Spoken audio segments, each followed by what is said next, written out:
Thanks you all so much for coming. This is the event entitled From Bondage to Freedom, the Fight to Abolish Modern-Day Slavery. And before I begin, I just want to thank a couple of people for coming. I'm Ben Skinner, first of all. I'm a fellow at the Carr Center for Human Rights Policy here at the Kennedy School. I'm the author of a book called A Crime So Monstrous, which is why I purport to have the authority to speak about this and to introduce the esteemed ambassador today. But first of all, I want to very briefly thank a couple of people who really, without their help and without their persistence, the event wouldn't have happened. The first is Noelia Rodriguez here at the John F. Kennedy Jr. Forum, and all of her team here, Bill Purcell and the Institute of Politics, Christina Bain, and Tim McCarthy, my great colleagues at the Carr Center. The event co-sponsors were the Harvard Kennedy School Human Rights Professional Interest Council and Harvard College Free the Slaves. We were in a meeting earlier today with the ambassador and the undergraduates that make up Harvard College Free the Slaves, and they're, to steal a phrase from the president, they're fired up and ready to go on this issue. They're ready to be the vanguard of the next great abolitionist movement. And of course, finally, I want to thank Ambassador DeBaca and his terrific staff for sticking with us and for coming up today and for sharing your insights.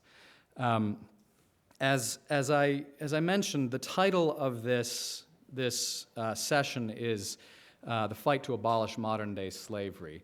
And that term slavery is, of course, a contentious one. It's rife with all sorts of imagery. Many people consign it to sepia-toned photographs. Many people have many different ideas about what that term means. About a year ago, I was on a flight coming back from Hong Kong.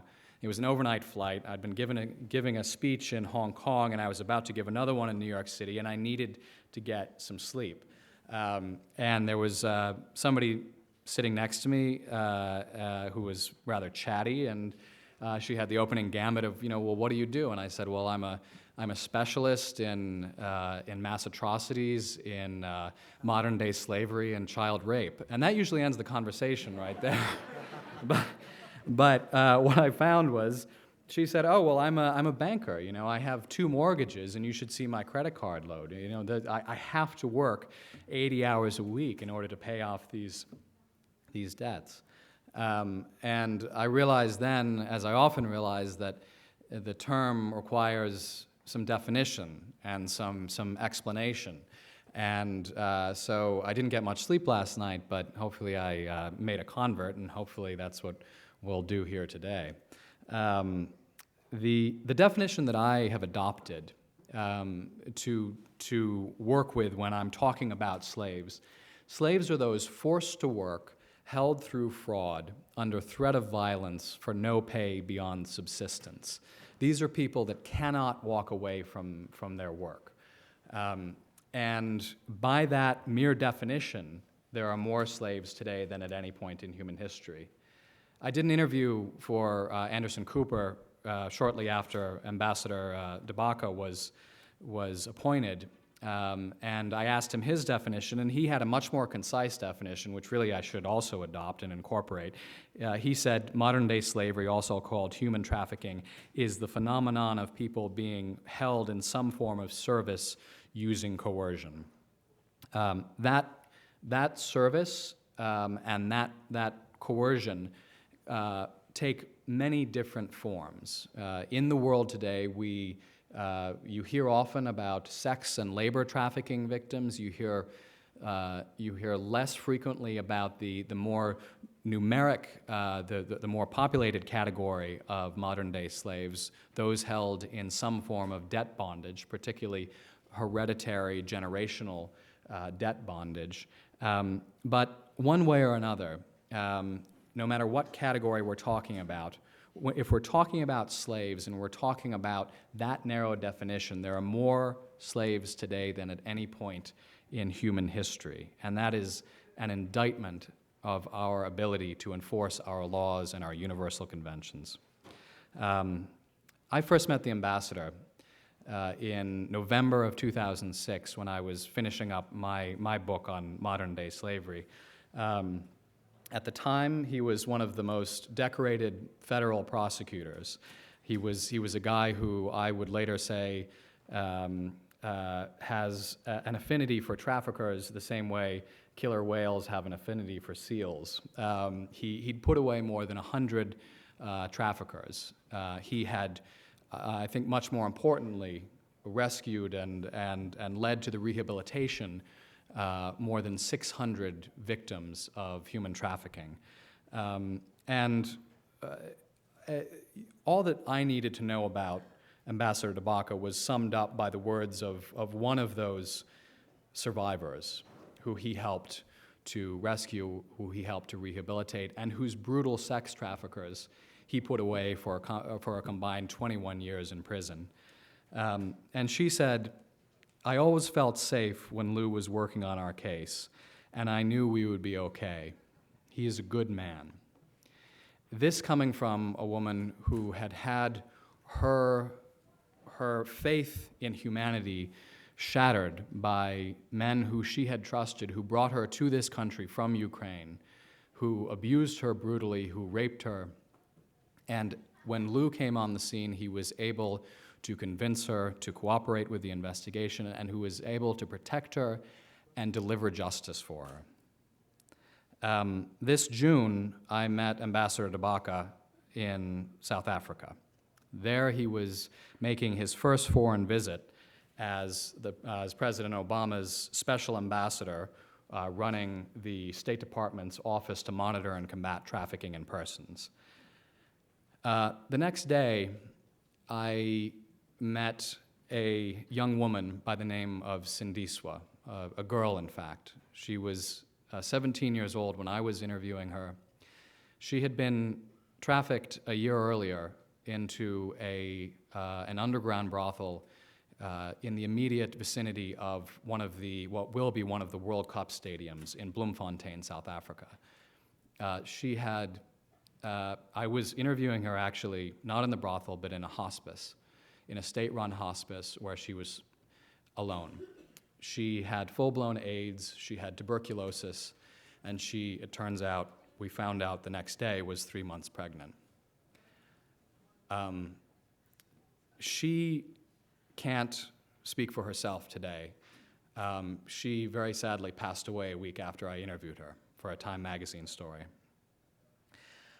And so, as the president's anti-slavery czar, it falls to Ambassador Tabaka to advocate for her.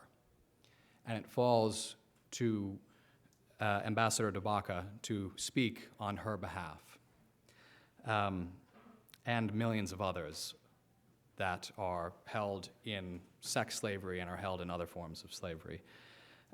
He runs the office that evaluates every nation based on their performance, including for the first time this June, he will be including in that report an evaluation of US efforts to monitor and combat modern-day slavery.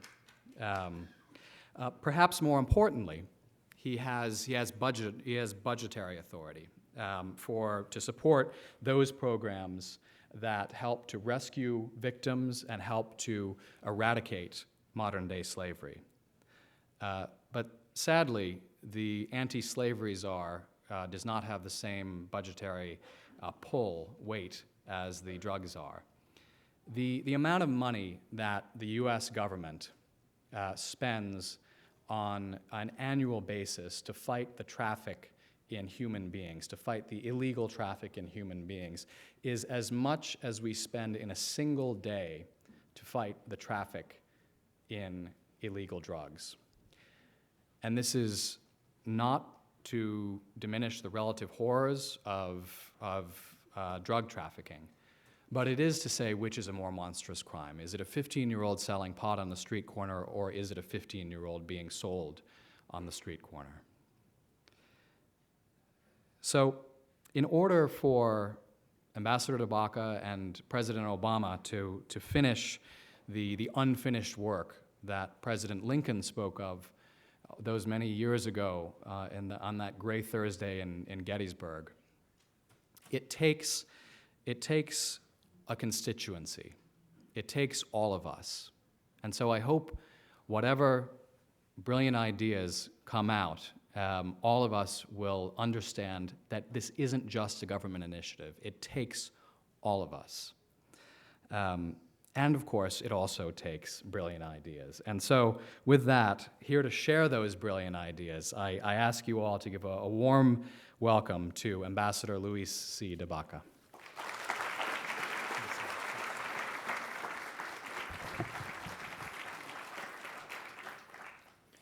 Well, here's my folder of brilliant ideas. Now, thank you so much, Ben, and good evening to everyone. I'm proud to be able to come to Cambridge tonight to talk with you. And I think that for me, being in the greater Boston area, being in Massachusetts, and being a bit of a history buff, it's particularly appropriate. You know, there are a number of walking tours of this part of Massachusetts, and I think I and many others have enjoyed walking in the footsteps of the founders.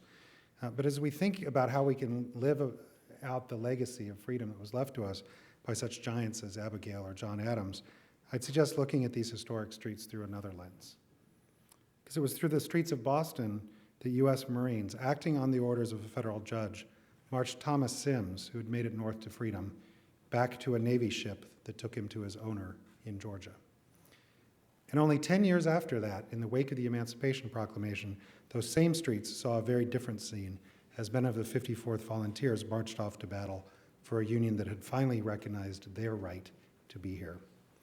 It was through these streets as well that women marched, insisting on equal rights and an end to domestic violence. And a young Middlesex County prosecutor named John Carey heard them and went out to get a federal grant to start the first victim assistance unit in the country, creating a new way of looking at how law enforcement could serve the powerless. And it was a few years ago, it was through these streets, that a woman named Veronica Pedroza, running away from the woman who was holding her as a domestic servant in her home in Arlington, found a good Samaritan who helped her to escape. She found her way to a non-governmental organization and eventually to me. When federal agents went to the home, we found two women who had been brought in to replace her, and a locked safe, and their passports. Their boss pled guilty and was deported in disgrace. Her victims are now carving out new lives in America. And so our version today of that freedom walk ends happily, but with a burden that I think we all owe to those who've walked that path. I'm going to describe to you tonight some of the things that the Obama administration is doing to deliver on that burden. But first, I want to thank the Carr Center, the Initiative to Stop Human Trafficking, especially Christina Bain, the Human Rights and Social Movements Program, the Human Rights Professional Interest Council, and the college chapter of Free the Slaves for hosting us. And I can't tell you how lucky the Carr Center has been to have as a fellow investigative journalist and friend, Ben Skinner, who's given us all a glimpse of a crime that is so monstrous, but one that we must nonetheless confront. It's now been 10 years since the passage of the Trafficking Victims Protection Act at the federal level, and 10 years since the adoption of the United Nations protocol that guides our response to modern slavery. They mandate that we look at this and confront human trafficking by working for more and better prosecutions, increased victim protection, and ultimately the prevention of modern slavery, the 3P paradigm. Of this approach, which has become the global standard, we are rightfully proud. The 3P approach allowed us to ensure that when we found those women here in the Boston area, there were non-governmental organizations and trained people in law enforcement to whom we could turn to help. It's an approach that applies the lessons of the domestic violence movement that fought for the victim-centered solution to hidden crime, an approach that would not replicate or mimic the stigma and abuse of the batterer, but would instead look to women's experience and strength to fight for themselves in court. And it's an approach that seeks to deliver every day on the promise of emancipation, to honor the glory achieved by those who fought for freedom, and to guarantee the promise of the 13th Amendment when it said that never again would slavery or involuntary servitude exist in the United States or any place subject to their jurisdiction. So a framework, a bold proposition, a sharp turn of a phrase, but what do the 3 Ps really mean when we look in the real world? Over the last 15 years, we've built this paradigm into an interlocking paradigm. It stands for the proposition that it's not enough to just catch the bad guys if we don't also provide for the survivors and work to ensure that nobody else is victimized. It's not enough to run a modern underground railroad caring for survivors anonymously and in the shadows if law enforcement doesn't also put the traffickers out of business. And it's not enough to merely raise awareness of human trafficking as another issue of the month if that awareness is not harnessed to link those who need help with those who stand ready to help them. So we have a paradigm. We have policies that follow. 136 countries now are parties to the United Nations Protocol. New laws have come online around the world, and thousands of victims have been helped. We've seen thousands of arrests and prosecutions that never would have been brought without the legal and policy achievements of the last decade. But still, the promise of our Constitution, the mandate and protections of the United Nations Protocol, and the cutting-edge American anti-trafficking laws have to date only been applied to a very small subset of the victims about whom we know. The lowest estimate is of that of the International Labor Organization, 12.3 million people toiling in bondage around the world, representing a profit of about $32 billion to the trafficker and an additional loss to the victims of about $20 billion. And in a world with millions of victims, success stories in the thousands account for an unforgivably low percentage.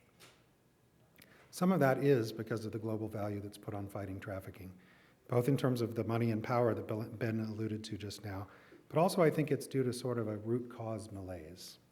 Let me be clear. Human trafficking is sexist, racist, environmentally degrading, economically destabilizing.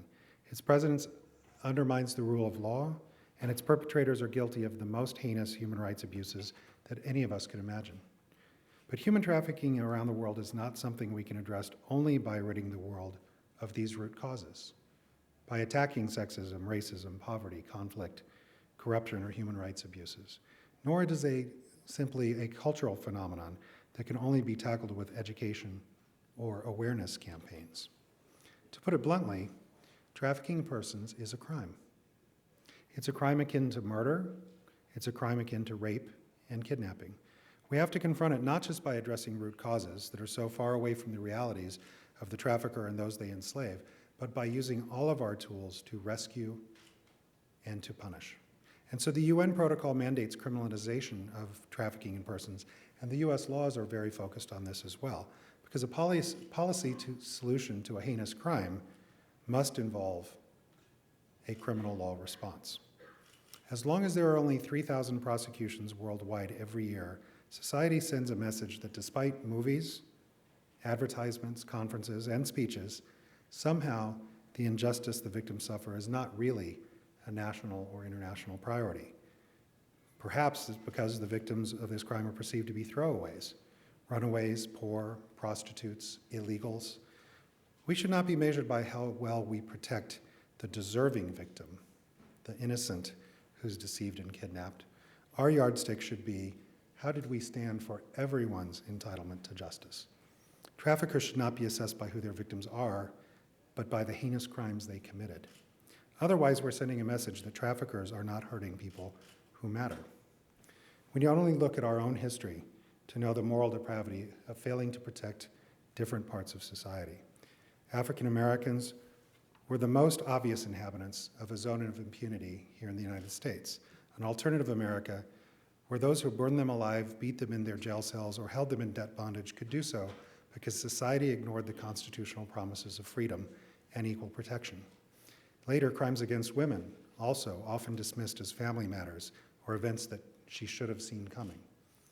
Native Americans and undocumented immigrants, street children and prostitutes, all have been left at times to fend for themselves. The women who are on the farthest margins of society have as much right as anyone to the protection of the law.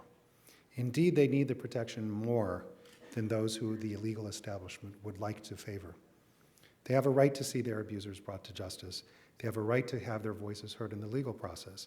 And it's because of that that I strongly believe that compassionate and smart prosecution is the foundation of the victim-centered approach of the 3P paradigm. And yet, just as we cannot wait to cure every social ill before we free people, we will also never effectively fight modern slavery if we try to prosecute our way out of it. Prosecution alone cannot provide victims with the compassion and patience that meets their immediate needs and long-term potential. A victim-centered approach doesn't mean patching up a potential witness just long enough to get them into court to testify. It means obligations that extend well beyond the confines of the criminal case. It means partnerships between law enforcement and service providers, and not just to win the case, but as colleagues, sharing the responsibility of the survivors, the responsibility of letting that person's voice be heard, and walking with them on their path towards rehabilitation. It means policies that allow those things to happen with the best interests of the victim in mind: counseling, immigration relief, an umbrella of services that surrounds the survivor, extending also to their children, their families, who are in danger or feel peril because of what happened to them. It means access to educational and economic opportunities, a conception of justice not as a winning percentage, but instead as a process that recognizes and reinstates the power of the person who was victimized. At its best, victim protection is a series of laws and policies, broadly funded, understood and implemented, with adaptability on the ground, taking into account the best interests of the victim. The sad truth, however, is that that is not what we see in the real world. In my travels, as I have today, I talk about the 3Ps: prosecution, prevention, and protection. All too often, though, when it comes to protection, what we see is instead is the alternative paradigm, the 3Ds: deterrence, detention, and deportation. As countries jail and repatriate victims without screening, without protection, without services, deterring NGOs from bringing their clients forward to the government's attention, creating those underground railroads. If we are to deliver on the promise of freedom, we must confront what happens to the victim when they're liberated from their trafficker and not replicate what the trafficker did to them. Here's some of the things that we're doing to try to deliver on that promise. We're making linkages between NGOs in countries who have shelters that are run with openness and flexibility, and their partners in countries who still think that a women's shelter means a cleaner jail. We're advocating for legal changes so that exclusionary policies are taken off the books and victim protections are put in place. Policies like laws which required guest workers to get permission from their employer, even the ones who may have beaten or raped them, in order to switch jobs or leave the country. And these aren't just laws in other countries. An example of this is one that we only recently got rid of in our own Pacific territories, or laws that require that a victim win his or her case in court before being granted any immigration status.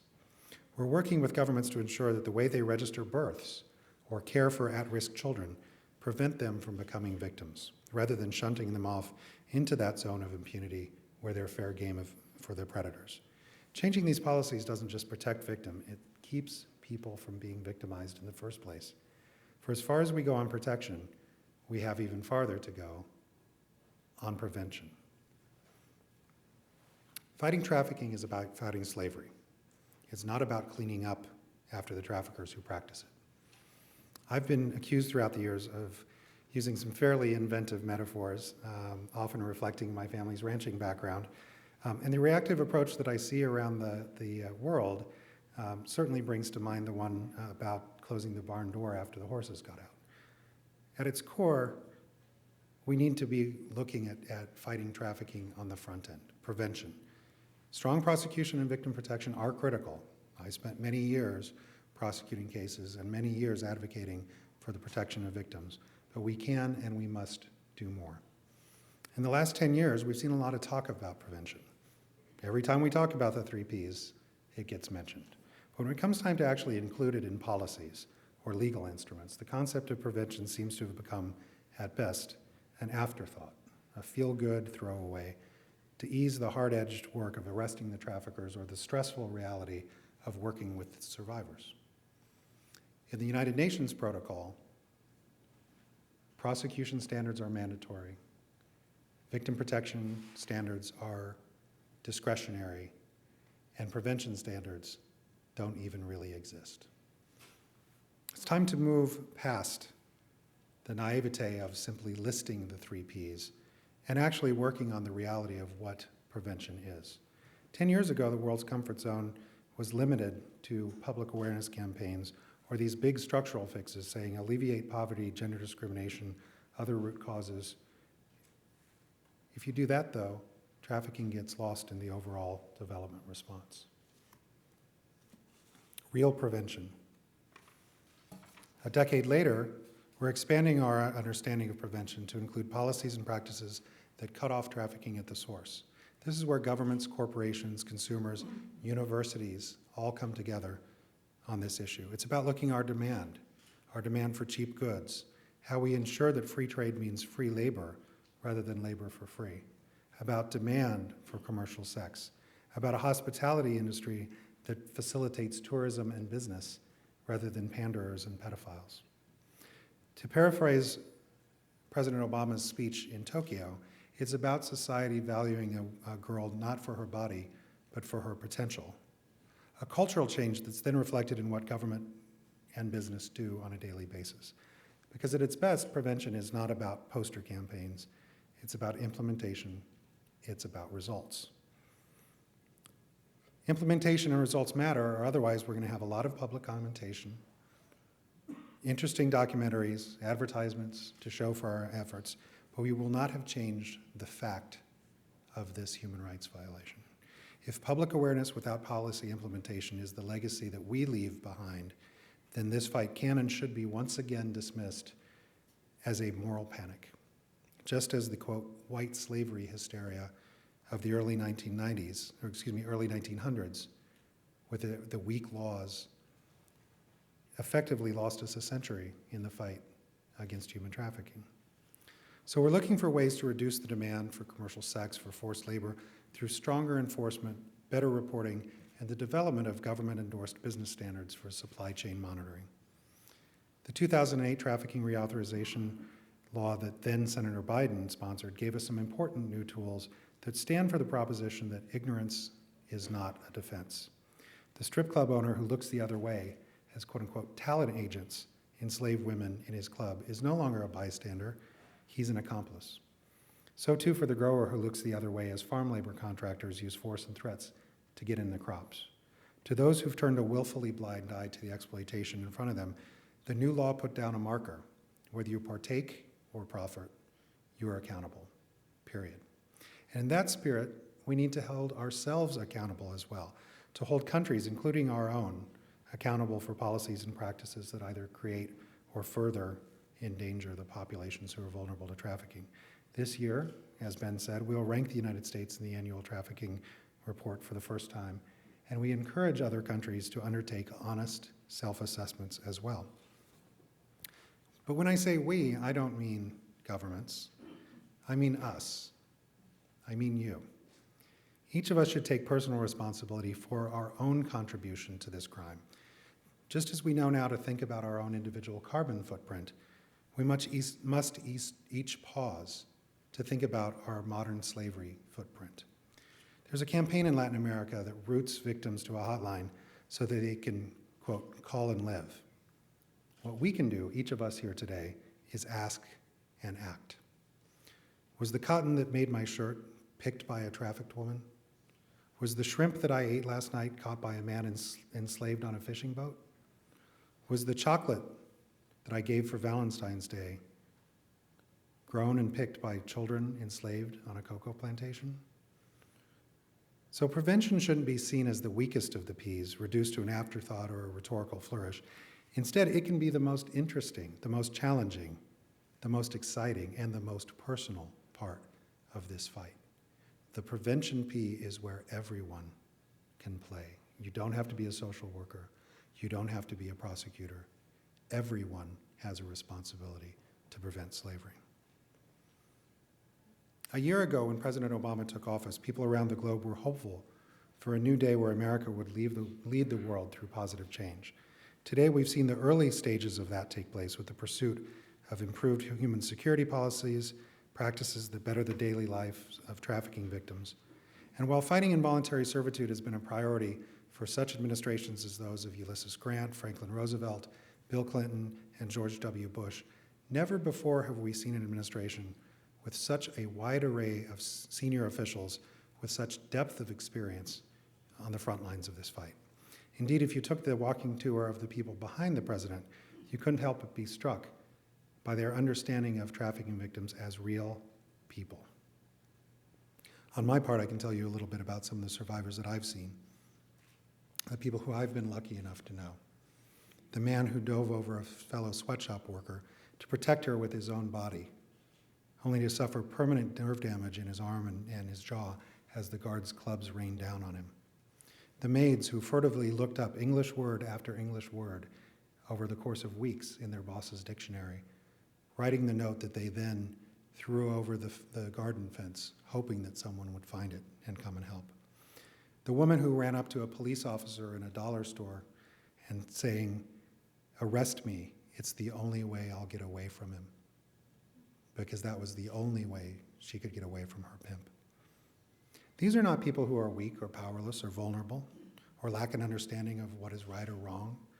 These are people who need for us to listen. They are people who need for us to walk with them on their path to freedom. And I'm not the only person in the administration that's had those kind of experiences. We now have a Secretary of State who brought America's anti-slavery fight to our modern policy agenda in the 1990s, when nobody but a few academics, civil rights lawyers, and immigrant advocates knew it still existed. Her memory of confronting a victim in Thailand who lay dying of AIDS lives on in our dedication to this fight. We have a Secretary of Labor who cares about this issue not because it's in her org chart, but because as a congressman, she helped stop the deportation of a trafficking victim who had been failed by the system for more than 20 years. We have a vice president who's passionate about ending violence against women, and the last bill that he passed in the Senate was the path-breaking 2008 Trafficking Victims Protection Reauthorization Act that provided so many of the key tools for our work. We have assistant secretaries like Tom Perez, the Kennedy School's own Juliette Kayyem and Arif Ali Khan, who convened the first task forces, advocated for the first laws, and tried some of the first cases under that 3P paradigm. Across the agencies, the president has appointed people who fought modern slavery as victim advocates, human rights researchers, and prosecutors. He's called upon us and the American people to view the fight against modern slavery as a shared responsibility, to see how, working together, we can and must, as he says, end this most serious, ongoing criminal civil rights violation. So you see, this is an administration comprised of individuals who earn their place at the table by fighting traffickers. Not all of us work on this issue full time, but all of us carry with us the strength and the stories of the survivors with whom we've walked. And we don't just walk with those who we know. We walk in the footsteps of those who had to fight for their own freedom. Of Thomas Sims, whose court case roiled the abolitionist community here in Massachusetts. Of An Suu, who brought a habeas corpus petition in 1904 to try to block her deportation after she escaped from those who had enslaved her in prostitution. Of Dora Jones, whose mistress brazenly walked into a police station in 1946 and scared Dora so badly that she quietly left with her and returned to servitude.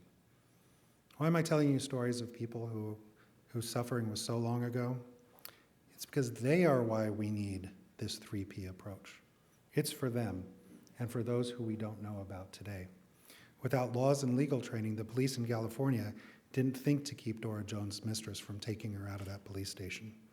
Without victim protection such as the modern T visa, the church group that was helping An Suu could not prevent her from being deported back to China. And without a constitutional provision that banished slavery from our shores, the only thing that the US military could do here in Boston was enforce the judgment of the court and send Thomas Sims back into bondage. People sometimes ask me how I can work on something as troubling as modern slavery, how I can resist the secondary traumatization and the seemingly intractable challenge a world where this still happens. And at the end of the day, I think I continue to do this because these aren't stories of despair. These are stories of hope. That hope is in our history. If in one short decade Boston can go from seeing American troops dragging a man back to his masters to cheering freed slaves as they marched off to fight for freedom, then surely with the new tools and new paradigms of the last decade, we can deliver on that living promise of freedom in the Constitution, here at home and abroad. And again, when I say we, I mean us. I mean you. Come with us on this new freedom walk.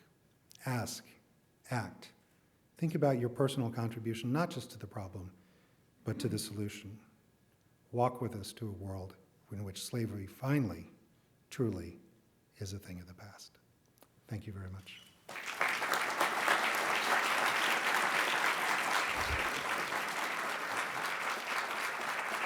Thank you very much, Ambassador. Thank you. Stay up at the podium with me. If there are questions, now is the time to ask. There are a couple of mics here. I think there are a couple of them up there as well. If people want to queue up behind these mics, I just want to relay the forum's ground rules. First of all, please identify yourself briefly and ask brief questions, the key word here being brief. Please, the third rule is the best questions are those that end with a question mark. I think that's probably good advice for all of us. So please. Good evening, and thank you, Ambassador Dabaka, for all of the work that you're doing and for coming to speak to us tonight. My name is Lina Nealon, and I manage a program called Demand Abolition, which fights the demand for commercial sex, particularly in Massachusetts. I'm interested to hear about models that you've seen that you think are successful or promising in combating demand, either in the U.S. or internationally. What are the specific priorities of the State Department in combating demand? And I'm especially curious if the U.S. government is working at all with the South African government, where we know that traffickers are already mobilizing to fill the demand for prostitution around the World Cup this summer. So thank you. Thanks for your question. And, that is actually an entire other speech that I could give, because there are so many, I think, interesting things going on in the issues around demand. I think one of the things that we're looking at, and we're still looking at it, is how do we move the demand conversation, especially as it pertains to commercial sex, beyond simply the arrest John's answer.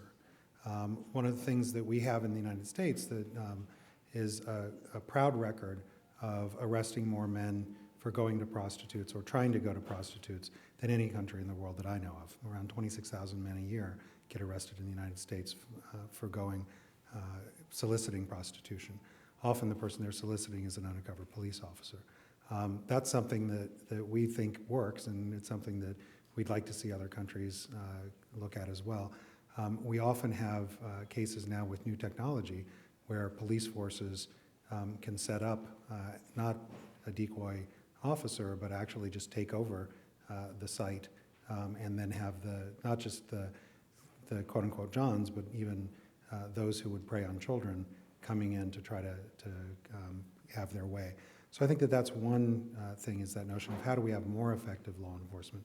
But then I think one of the things that we're seeing in the United States, and this is a crime that is taken care of at the state and local level, and so we're seeing a lot of different states and localities really wrestling now with their issues around prostitution policy.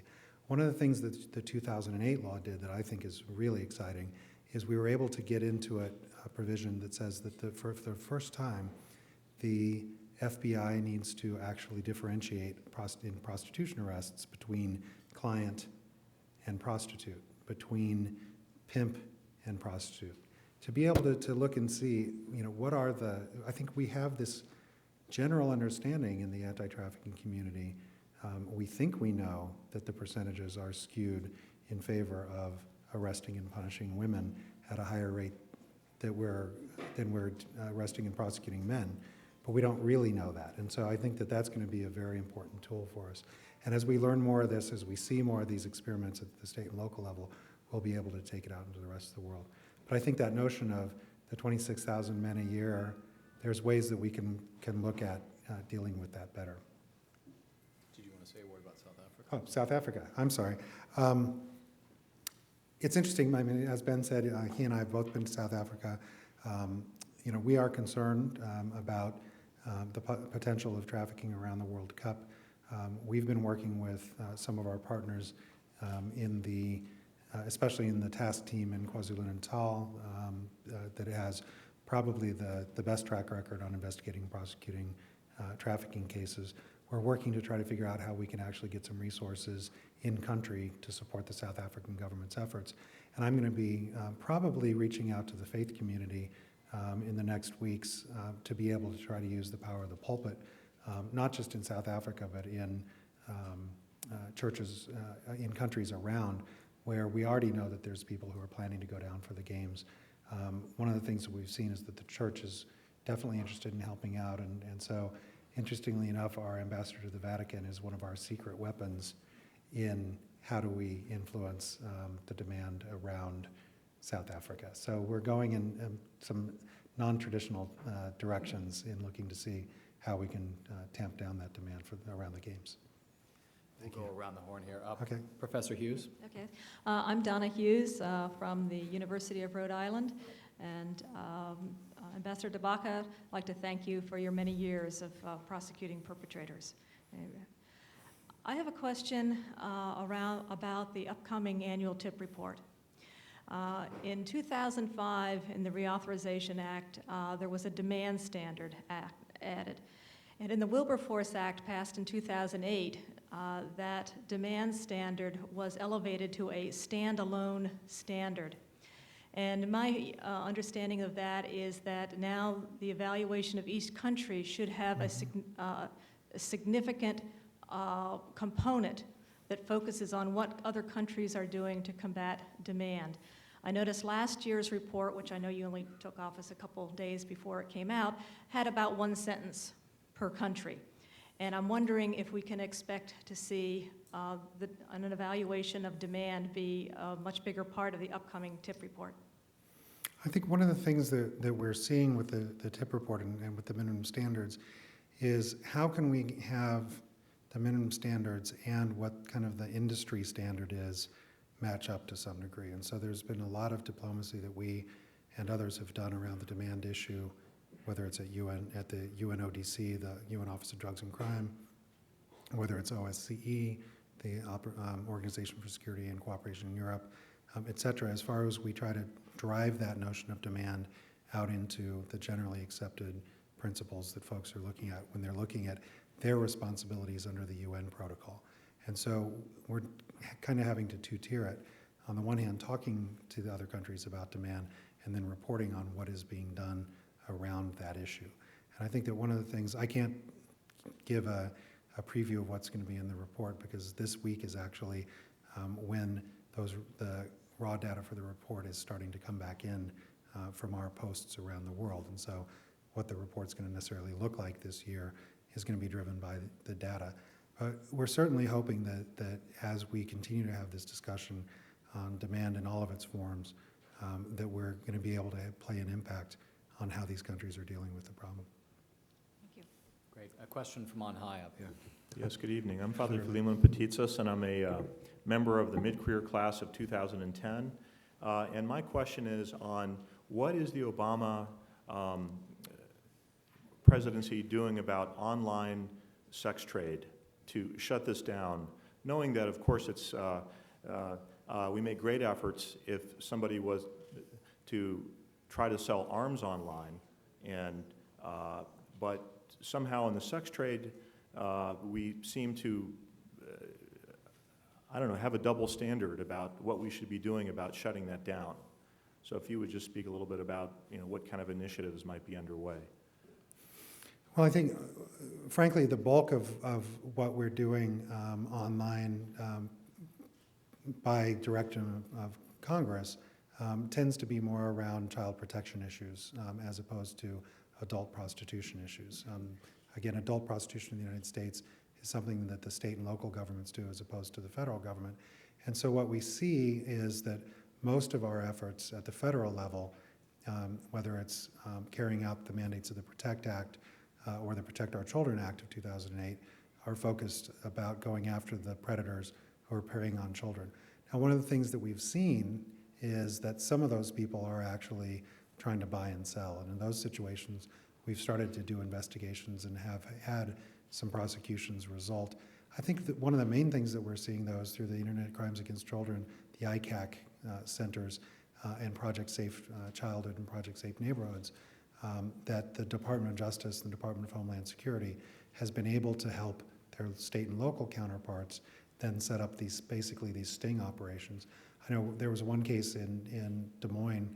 I grew up in Iowa, so I always have to have an Iowa example. There was a case in Des Moines where the folks from the Des Moines police were able to catch, I think, somewhere around 30 men once they took over this site that was being run by one woman who had come to town, rented an apartment, and then had gone out onto a bulletin board service. They went to her and said, okay, here's your option. You know, you can help us catch all the guys who come in, or you're going to be prosecuted for this. And like I said, they ended up, there were men who had driven 100 miles to come to visit her. I think that's one of the things that we have to do in that space, is to make sure that when somebody goes on, just like if it's a pedophile who's trying to lure a 14-year-old, he needs to stop and think it might be a detective who's posing as a 14-year-old. So too, if it's a man who's trying to go online to make the assignation to buy commercial sex, that it might be a deputy who he's actually talking to. I think that that's probably, you're going to see more and more of that coming out as the National District Attorneys Association and the Attorney General's Association really get their hands around this. Elizabeth. Thanks. Thank you for your comments, Ambassador DeBaca. I'm Elizabeth Cafferty from Massachusetts General Hospital, and we've recently finished a study domestically and internationally looking at sex trafficking of women and girls and the response of local public health systems. And in terms of our findings, a large part of them were focused on prevention and what more healthcare workers can do. So in light of your concern around prevention, and then I was also thinking particularly of your interest in widening the CHIPS report to look at domestic trafficking. Have you been thinking about this as a sort of untapped sector and talking to any HHS colleagues, or did you have any ideas about bringing that work forward? Yes, but I will give you a little bit longer answer than that. Much of what we have done, I think, over the last years has been predicated on the notion that the trafficking situation is such an emergency situation that all of our responses need to be based on the emergent. And so most of the work that's been done in the health sector has been, how do you care for victims? Or then it's on the next step, which is the how do you do rehabilitation work with the victims, often with folks coming out of the psychiatric units. I think the notion, though, of backing it up, especially on the victim identification, there is a strong tradition now of mandatory reporting, certainly on when a child presents with wounds. One of the things that I've been very concerned with is that there are some very specific patterns that I won't put this image into anybody's brain other than those of us who've worked on it. There are some very specific injuries that trafficking victims have. Certain injuries that prostitutes often have, certain injuries that domestic servants often have. And I think that we need to get to a point where, as a prosecutor who worked on this, if I saw a picture of somebody who had a triangular burn on them, I would immediately ask, is this woman a maid and was she enslaved? And why does she have an iron-shaped burn on her? Sorry, I know that I said that I wouldn't talk about some of the details. I think I know that because of what I've done for a living. Most nurses and doctors don't know that, and if they saw a woman from South Asia show up at Mass General with that type of a burn, they would treat her. and they may very well then send her home with the person who had done it to her. I think that that's one of the things that we need to do. That's not the longer-term prevention. That's just moving our knowledge back. But I do think that we need to start there and then move backwards. And the answer is nursing schools. The answer is, remedial training. It's all of those things. Thank you. Please. Hi, Mr. Devaka. My name is Sananda Nair, and I work for an organization based in Boston that works on trafficking. We currently have a case that we're investigating on that may involve Vietnamese women and possibly thousands of them being trafficked in and around the whole country, including Boston. We've come across a lot of resistance from law enforcement as far as getting help with the investigation, despite some very good evidence. And we've been told from a source that it is possible that this is due to the fact that there is no extradition treaty with Vietnam. And I just want some clarification on, is that true? Is there a reason that law enforcement is choosing not to go after this because it's specifically the Vietnamese community? Well, I can't speculate as to the actual facts, but certainly we should follow up and try to delve down.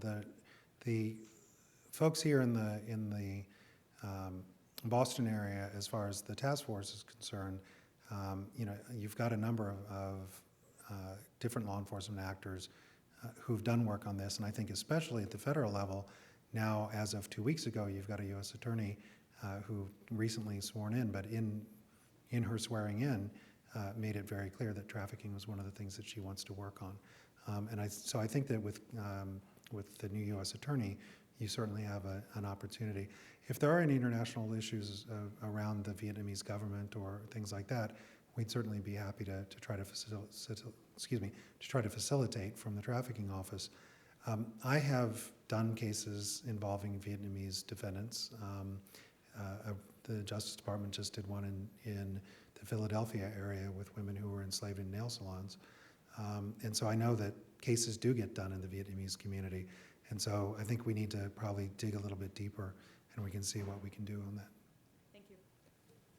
We're running a bit short on time, so I'm just going to take 2 more questions, unless there's any other that want to jump on the group questions here.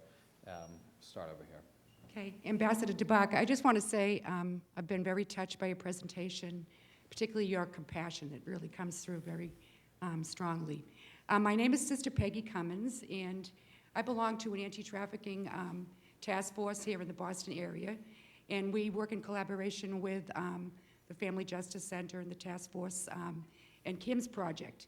We do a lot of education, but some of us have been involved in giving emergency shelter to women over 18 who have been rescued. And that is the biggest need. When they're rescued, they need shelter. Now we want to start a safe home. So my question is we are here to help, but do you know, and I hesitate to ask this because of your comment on your budget, but do you know of any funds, any financial resources that could help us begin a long-term safe home here in the Boston area, or anywhere in the U.S. for that matter? Well, I think I have some homework to do. We can certainly figure out what trees need to be shaken. The one place that I know has most of the U.S. response, victim response, is not residentially based the way it is in other countries. I think there are a whole host of reasons for that. The one place that has done it with some success are the folks at CAST out in Los Angeles. And so I strongly recommend, just as when I'm talking to people in other countries where they're saying, how do I move my country away from locking up the victims? I say get on the phone and call the NGOs in the U.S. and other countries where they don't. So we definitely would want to link you up with, say, for instance, CAST, as far as what worked, what didn't in their estimation. But also I think it's something that we can certainly try to talk with HHS and some others as far as what the funding streams are. And I certainly can't necessarily do this. We take our budget proposal up to the hill in one great big fell swoop for the entire government. but each of you have an opportunity to get in the middle of this.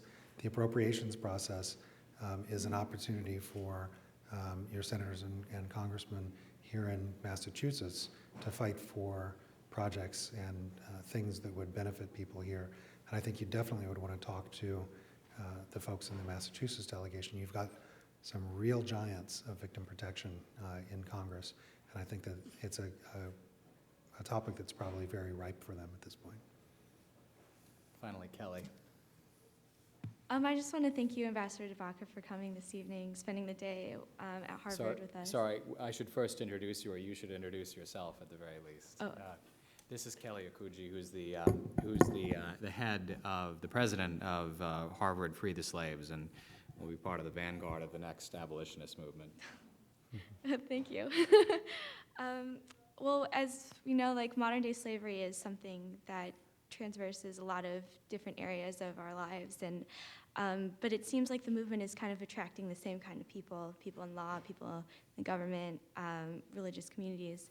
But I was kind of wondering what you think of reaching out to other areas, like the environmentalists, the engineers, people in the sciences that traditionally are not involved in this movement, and if you have anything that you would say to them to get them involved and to convince them that this is something that's important, and that because they're clearly, have services that could be used. Exactly. I should have planted that question. That's such a great question.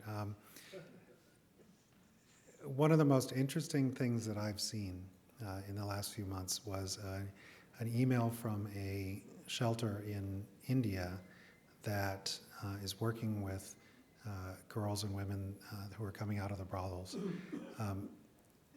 asking for donations so they could raise about $15,000 to build a generator that would run on biomass. Biomass is a very polite way of saying that if you're raising cows, you have some biomass laying around. And one of the things that they're going to do is that they're going to have the women engaged in animal husbandry, milking and selling the milk, but then also cleaning up afterwards and generating the electricity that'll not only fuel this, keep the lights on in the shelter, but they'll also be able to sell some back to the grid because now they have the capability to do that. And I think that to me, the notion that an engineer or an agriculture specialist who might want to get on a plane and go to another country and help a trafficking shelter, somebody who might say, I'm not a doctor who can go in and help with a week's worth of checkups. I'm not somebody who can go in and help them sue their trafficker or do a long-term intervention. But in that situation, if you got somebody who knows something about cows, et cetera, then they can certainly go in. And maybe a lawyer is the perfect person to go in that situation.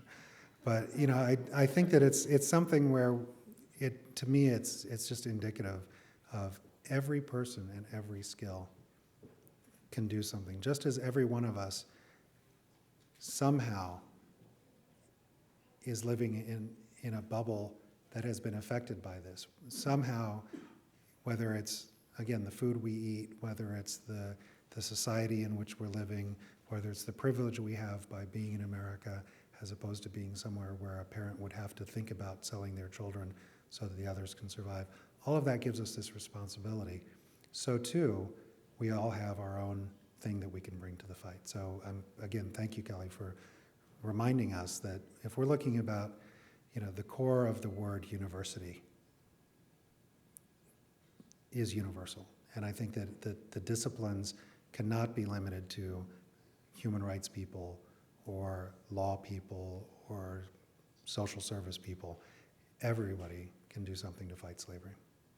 Thank you. Thank you very much. Thank you all so much for coming, and thank you, Ambassador DeBaca, for joining us. Thank you.